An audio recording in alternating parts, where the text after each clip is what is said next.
मग मित्रांनो, या सगळ्यातून बाहेर पडायचं असेल तर मग सोल्युशन काय? एक रामबाण उपाय माझ्याकडे आहे, ज्याच्यामुळे तुम्ही तुमच्या फायनान्शियल इनसिक्युरिटीमधून बाहेर पडू शकाल. तुम्ही फायनान्शियल फ्रीडम लवकरात लवकर अचीव्ह करू शकाल. तुमची तयारी असेल तर मी तुम्हाला सोल्युशन सांगतो.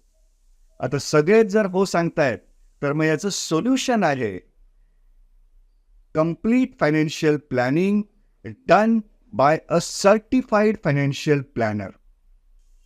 मित्रांनो, कंप्लीट फायनान्शियल प्लॅनिंग म्हणजे काय हे समजण्याच्या अगोदर आपल्याला प्लॅनिंग म्हणजे काय हे समजून घेतलं पाहिजे. त्याच्यानंतर फायनान्शियल प्लॅनिंग म्हणजे काय हे मी तुम्हाला समजावून सांगणार आहे.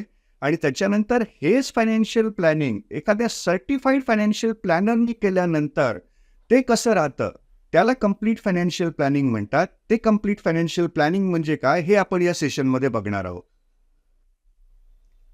What is planning? मित्रांनो, प्लॅनिंग म्हणजे काय हे आपल्या सगळ्यांना माहितीच आहे. शॉर्टमध्ये आपण प्लॅनिंग म्हणजे काय याची फक्त एक रिव्हिजन करूया.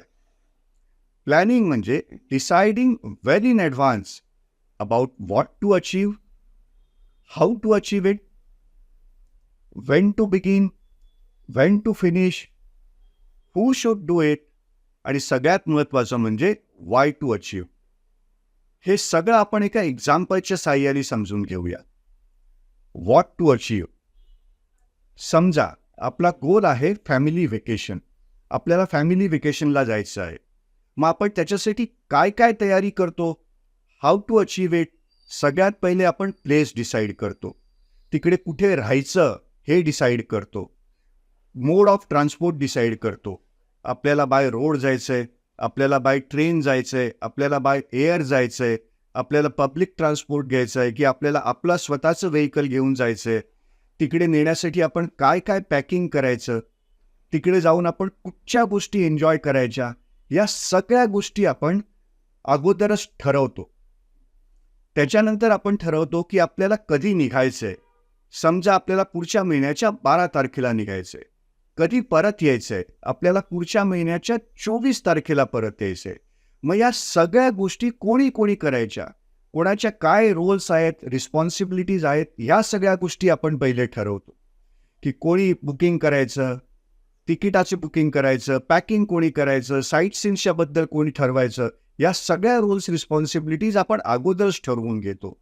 आणि या सगळ्या पूर्वतयारीनंतर आपण जेव्हा व्हेकेशनला निघतो, त्यामुळे काय होतं, ह्या पद्धतीने ज्यावेळी आपण पूर्ण प्लॅनिंग करतो त्यावेळी आपली व्हेकेशन एन्जॉयबल होते, आपल्याला सॅटिस्फॅक्शन मिळतं.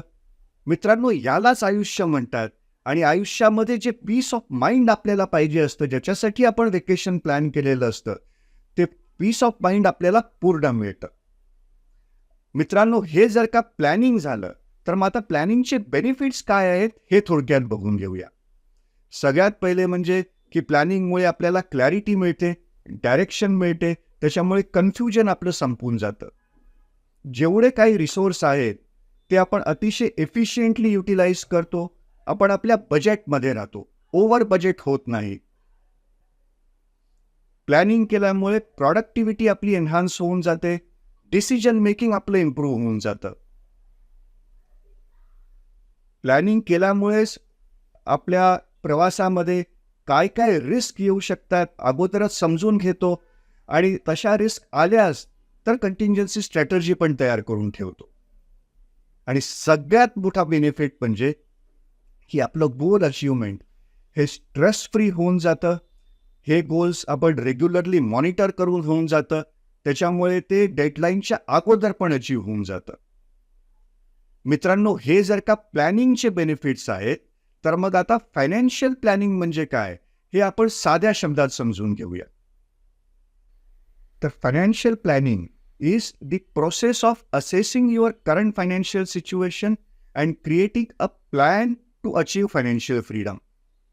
तुमची करंट फायनान्शियल सिच्युएशन काय आहे ही पहिले नीट समजून घेतली जाते फायनान्शियल प्लॅनिंगमध्ये, आणि त्या फायनान्शियल सिच्युएशननुसार फायनान्शियल फ्रीडम अचीव करण्यासाठी प्लॅन तयार केला जातो.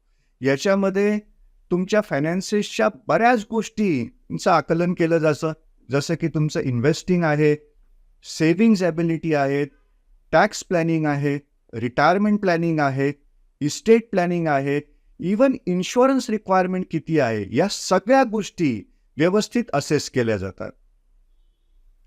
Financial planning helps you to make sound financial decisions to achieve your short term and long term objective.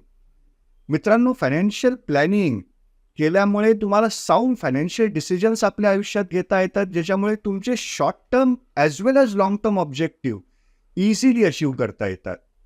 त्याच्याच बरोबर फायनान्शियल प्लॅनिंग तुमच्या आयुष्यात येणाऱ्या अनएक्सपेक्टेड रिस्क, जसं की इलनेस आहे, इंजुरी आहे, जॉब लॉस आहे, बिझनेस लॉस आहे, इव्हन अनटाइमली डेथ असेल, या सगळ्या गोष्टींसाठी तुम्हाला अगोदरच प्रिपेअर करून ठेवतं.